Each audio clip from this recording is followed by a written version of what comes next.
Saudações a vocês que acompanham este canal, sejam bem-vindos ao PLME número 28. Vamos dar prosseguimento à nossa série e ler hoje mais 4 sessões, 4 entradas, melhor dizendo, 4 capítulos do Manual de Epicteto, usando como sempre a tradução de Dinucci e Julian. Você pode encontrar os capítulos 37 a 40 transcritos aqui na área de descrição. E também na área da descrição do vídeo, nós temos um link para um formulário. Eu pus aqui um link para um formulário que você pode preencher caso deseje ter aulas de inglês comigo. E a partir daí, eu entrarei em contato com você, deixarei claras as minhas condições e você também pode me dizer aquilo que você pensa, etc, etc. Muito bem, então sem mais delongas, vejamos aqui o Manual de Epicteto 37, 38, 39 e 40. 37. Se aceitares um papel além de tua capacidade, tanto perderás a compostura, quanto deixarás de lado aquele que é possível que bem desempenhes.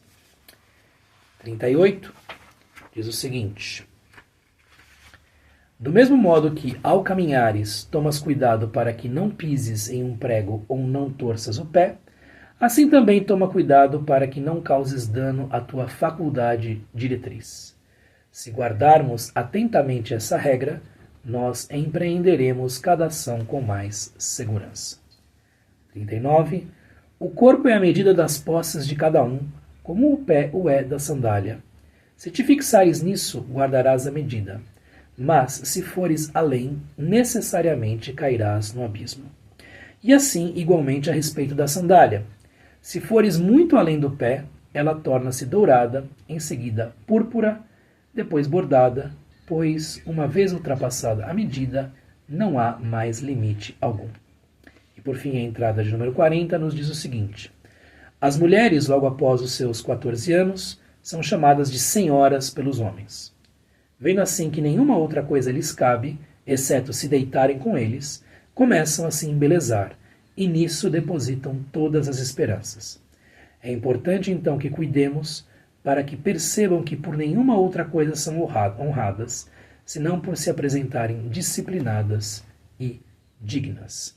Muito bem, 4 entradas com temas diversos. Né? A entrada 37 é bastante breve e vai direto ao ponto.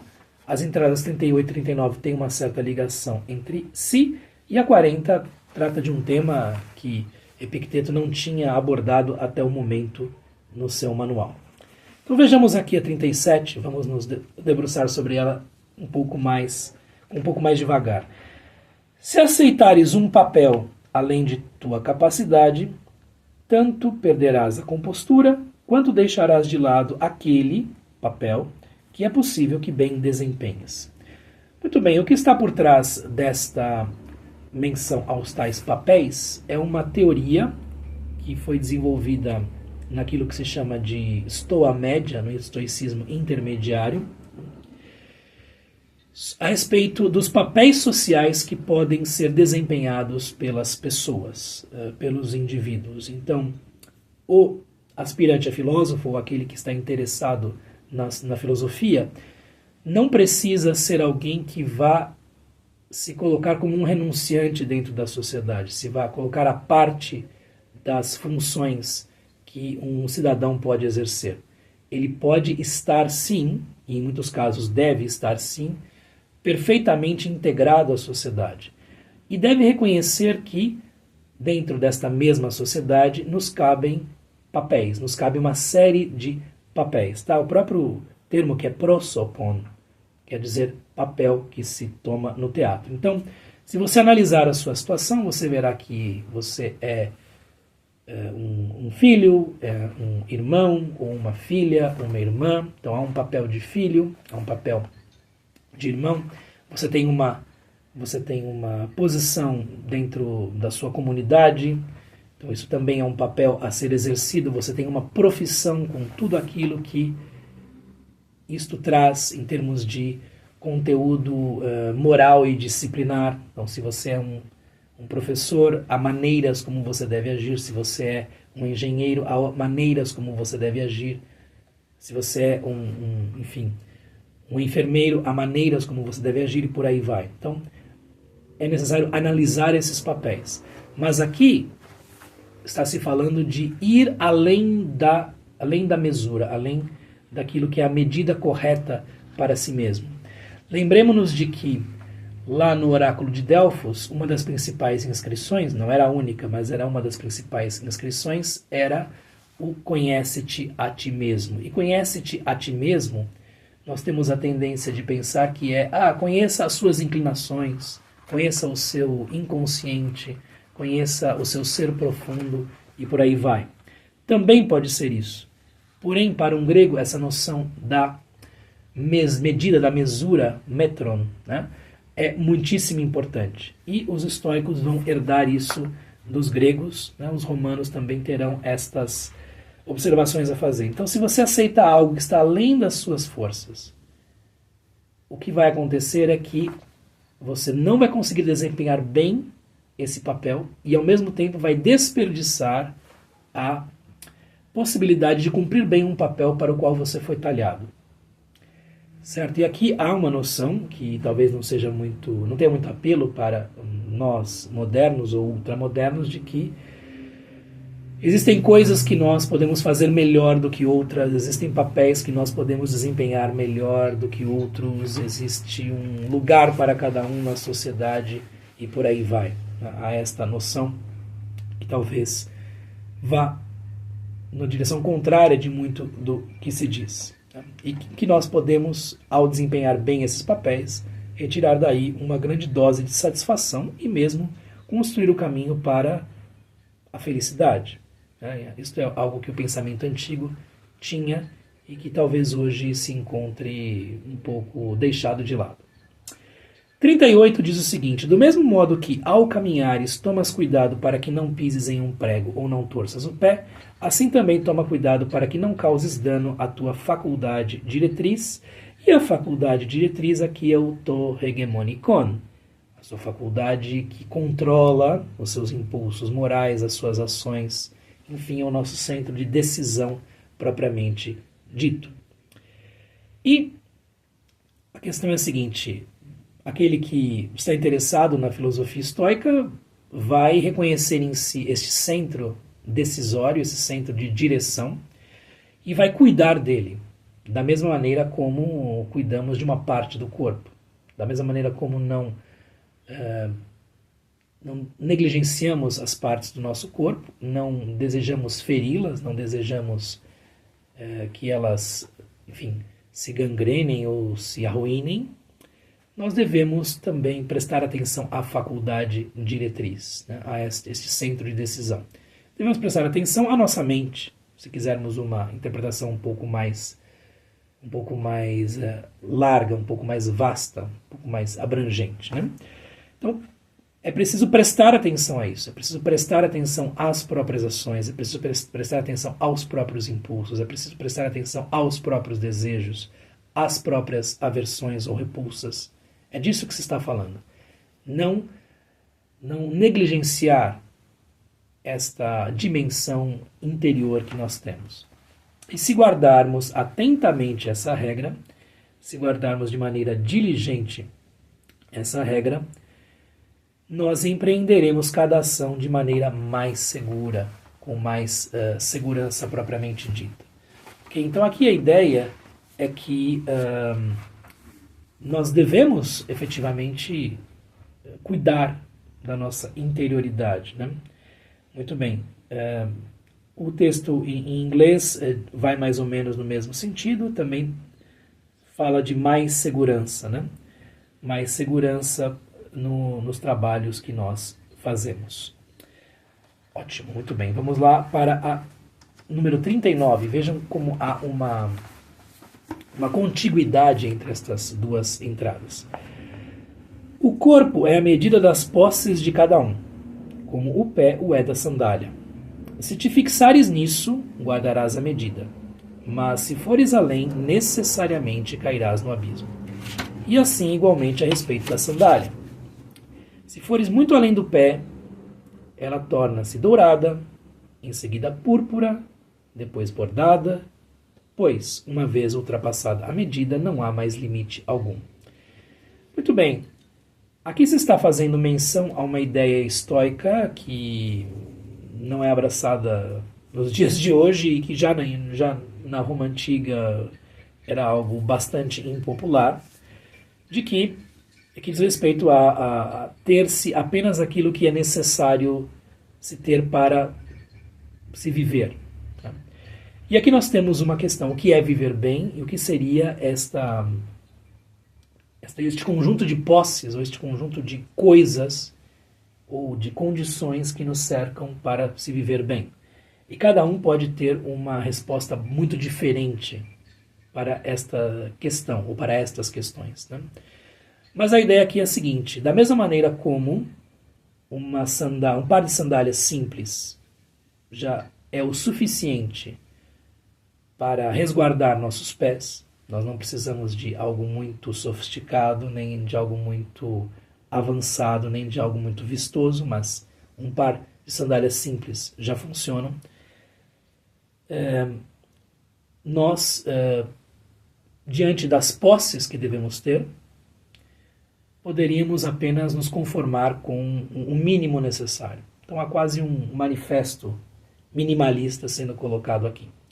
O que se sabe é que o próprio Epicteto vivia com muito pouco e que, enfim, há um célebre trecho das diatribes em que ele conta que um ladrão entrou na sua casa, é um dos trechos mais interessantes, um ladrão entrou na sua casa e roubou uma lamparina de ferro que ele tinha, ou de metal que ele tinha.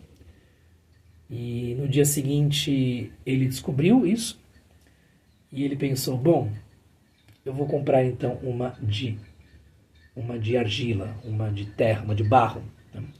Porque eu não precisava de uma lamparina de ferro. Então até mesmo uma lamparina de ferro era algo sofisticado demais para o seu gosto.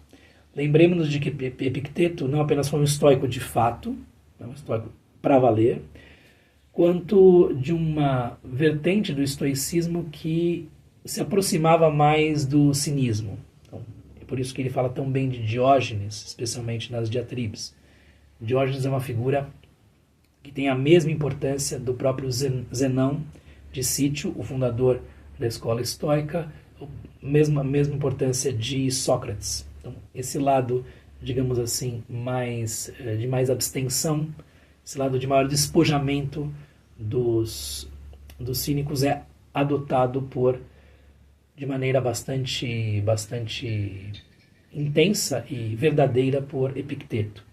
E de maneira bastante interessante também, nós vemos que Marco Aurélio, quando lê Epicteto, se vê como alguém determinado a tentar aderir àqueles princípios, pelo menos, mas ele já vive numa situação que é totalmente outra. Ele já vive num fasto, ele já vive num imenso conforto, em palácios imensos, porque ele é imperador de Roma. E isso desgosta muitas vezes, pode-se notar isso, mas ao mesmo tempo ele é obrigado a vestir aquelas roupas e ter todas aquelas coisas, porque é o que se espera, em alguma medida, ou em larga medida, do imperador.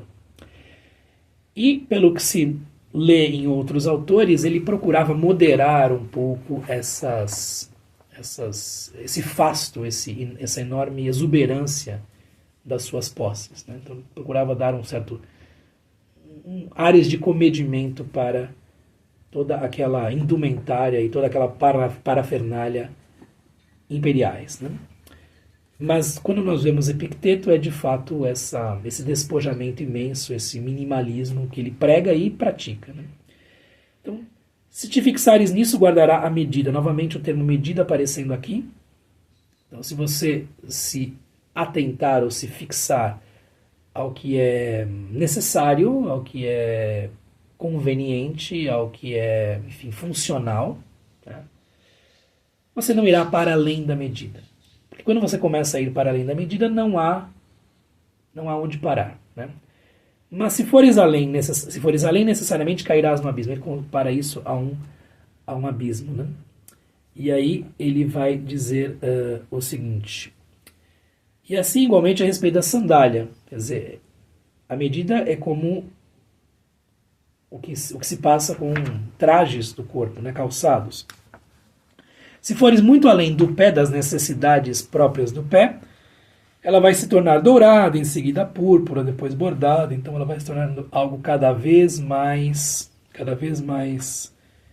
sofisticado e cada vez mais complicado. E são coisas que exigem que nós nos enveredemos no mundo para além da medida, no mundo desmesurado. Né? Pois uma vez ultrapassada a medida, não há mais limite algum.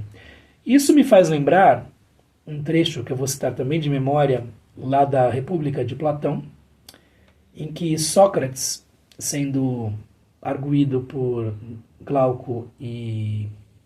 não me lembro o nome do outro.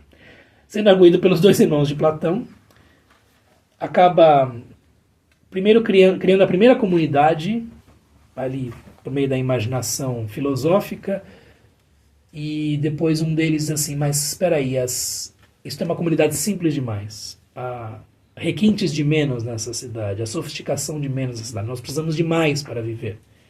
E aí ele diz algo como, bom, a partir daqui começam os problemas, né? Porque a partir daqui nós começamos a ter pessoas tendo mais do que precisam para viver. Né? E isso é todo o drama da civilização, por assim dizer. 40. As mulheres, logo após os seus 14 anos, são chamadas de senhoras pelos homens. Já são tratadas como adultas. Vendo assim que nenhuma outra coisa lhes cabe, exceto se deitarem com eles, começam a se embelezar e nisso depositam todas as esperanças. Muito bem, este trecho pode ser um dos mais impalatáveis para nós hoje, porque aqui ele vai falar da maneira como as mulheres se comportavam na época e o que se esperava delas na verdade. Né? Então algumas mulheres, ou boa parte delas, à medida que se tornam de fato adultas, querem dar prazer aos homens, querem ser agradáveis aos homens. E isto para Epicteto, veja-se que é algo interessante, porque de uma certa maneira ele está defendendo as mulheres, mas a seu próprio modo, né? Então, vendo assim que nenhuma outra coisa lhes cabe, exceto se deitarem com eles, começam a se embelezar. Então elas deixam de ter uma existência enquanto crianças ou pré-adolescentes e passam a querer apenas agradar aos homens, ser, aprazíveis ao olhar e aos outros sentidos dos homens. Né? Então, elas passam a viver para se embelezar. Nós podemos, trazer a condição atual das mulheres, que é bastante diferente daquela da antiguidade. Né? Vai dizer, mas não é diferente em todos os lugares. Ok, tudo bem. Mas a questão é que em muitos lugares do mundo as mulheres não vivem mais exatamente assim. Porém, mesmo hoje as mulheres tendo muito mais alternativas a seu dispor, já podem pensar em ter carreira, já podem pensar em estudar, já podem pensar em ser cidadãs verdadeiramente partícipes de uma comunidade, algumas delas se colocam na posição de apêndices dos homens. Então elas apostam fichas demais nesse ato de agradar aos homens, de querer ser aceitas por eles, etc, etc. Então nós vemos que isso até hoje acontece, apesar de uma mudança bastante grande na condição feminina. Então, até hoje nós vemos mulheres que estão presas a esta lógica. Eu preciso agradar aos homens de qualquer maneira, eu preciso ser aprazível de qualquer maneira. E o que vai, digamos assim, recomendar Epicteto é o seguinte: é importante então que cuidemos, que façamos todos os esforços para que percebam que por nenhuma outra coisa são honradas, senão por se apresentarem disciplinadas e dignas, e, com alto respeito, com aidós. Né?